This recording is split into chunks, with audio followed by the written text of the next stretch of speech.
Това е най-дългото колело, което съм карал, брат. И някъде в този диапазон трябва и може би евентуално да спра. Това са най-силните спирачки, на които съм закачвал.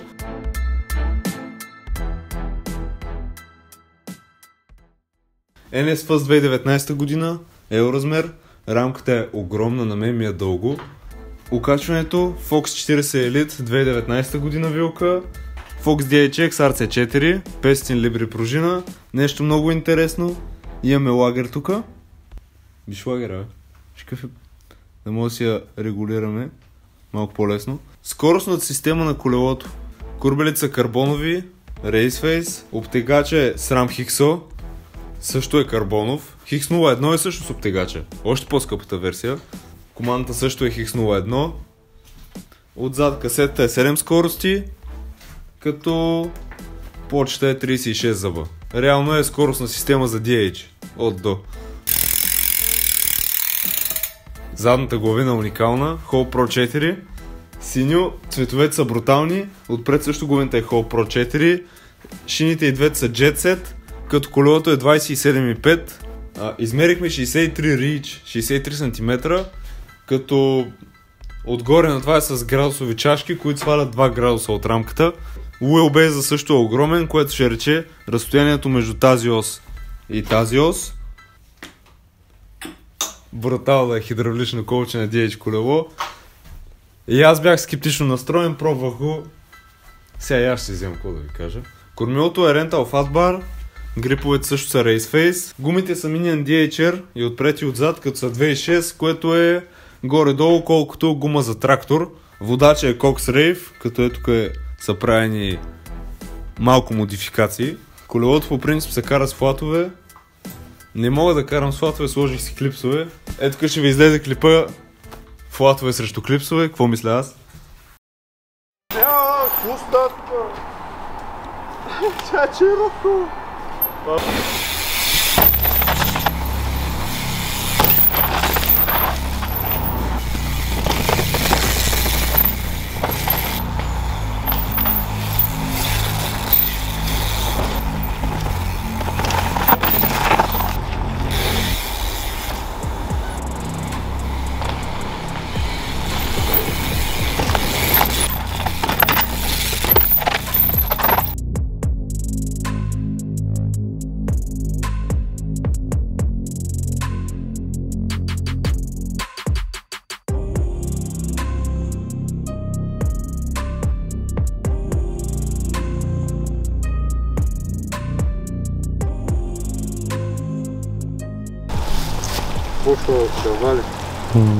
Колелото се усеща много яко. Време е да проверим колко е шумно всъщност. Ти чува ли нещо, бе? Не. Брутално е. Това е 10 от 10, аз не знам как мога да е по-тихо. Колелото е много безшумно, обаче дали може да спрем? Трябва да се засиля отгоре, тук бием спирачка, ще направя една черта. И някъде в този диапазон трябва и може би евентуално да спра. Се качвам и да видим. Спирачките са горе-долу 1000 лева без дискове. С дискове малко повече. Очаквам се представят много добре.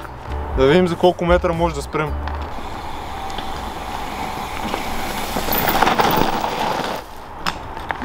Добре, бе.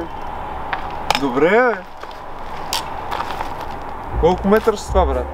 Не си носим рулетка. Дай да видим. Измерихме го по много научен начин, доказан със сигурност. С рулетка. Просто сега не ви я показвам. 7, брат. 7. Да има снимаш, бе. Горе-долу изчислихме 7 метра. Което е много добре, аз се засилих бая отгоре. Значи много съм изненадан от тия спирачки. Наистина колповете държат зверски и са с 220 диск. Време е да видим как се сгъва рамката, като кацнем наравно. Засилвам се и се мятам на равното, без попивки, без нищо. Малко ми е твърда, все пак ще се види как работи малко или много. И това е, брат.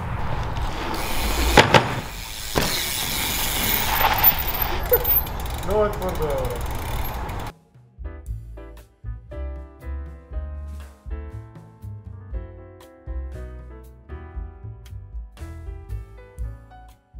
Това колело наистина ме изненада, като още по-изненадващо беше колко е шумна главината и как хората се стряскат, като се прокраднеш за тях и изведнъж пуснеш педалите и... Много е бясно, брат. Това са най-силните спирачки, на които съм закачвал. Hope-Tec 3 V4 с огромни дискове, за които преходниците са нагаждани. 220 мм на магура и двата диска. Това са и най-големите дискове, които съм карал. Аз мисля, че най-яката черта на това колело са просто цветовете му. Наистина много лови окото и много добре е направено. Има и сини болчета, има синьо по спирачките, има синьо по кормилото. Шините са брутални, главините също. Не е много тежко колелото, е прилично тихо. Като има много сцепление, аз имах един проблем, беше ми много твърдо. За скоци, за някакви много бързи секции е брутално колелото, наистина. Признавам си.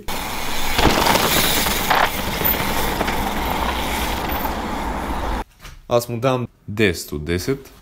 Благодаря, че гледахте този клип. Ако не сте, абонирайте се и очаквайте нещо много скоро. Дали ще ги прескочи всичките, бе?